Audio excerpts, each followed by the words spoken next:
Kamala Harris will become the first woman president of the United States. Presidential elections forecaster Alan Lichtman, who has successfully predicted the outcome of 9 of the last 10 White House races, sees a Harris-Walz victory in November. The distinguished professor of history at American University uses an election model based on 13 true or false questions that ignore the views of political pundits and pollsters, which he calls the keys to the White House system. Critically, we know Biden withdrew in favor of Harris. That cost the Democrats one key, the incumbency key.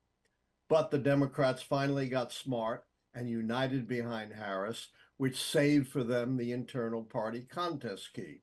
But while Lichtman's model currently favors Harris to win over her Republican rival Donald Trump, wild cards remain. Foreign policy, military policy keys are wild cards because wars are so fluid and so unpredictable. I can't predict what's going to happen in the world, and we have two fluid wars. But I've taken that into account in my call.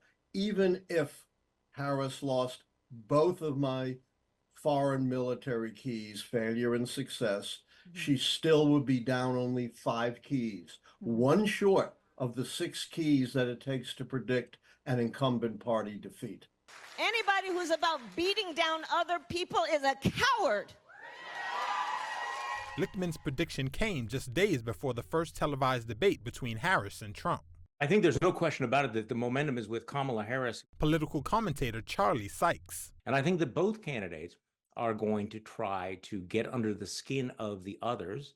I think that Trump is going to try to make Kamala angry or less joyful to interrupt her vibes. And of course, Kamala Harris is being urged to let Trump be Trump.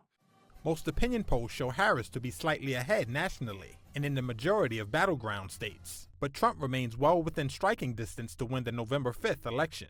Director of Presidential Studies at Hofstra University, Mina Bowles. We see that after the horrific assassination attempt. We see that at his Republican convention acceptance speech. Former President Trump really believes that this is that he has an important role to play in the future of American politics, and that he is the only one who can do this. And that message is compelling. With many states leaning either solidly Republican or Democratic, only a handful of so-called battleground or swing states may decide the election.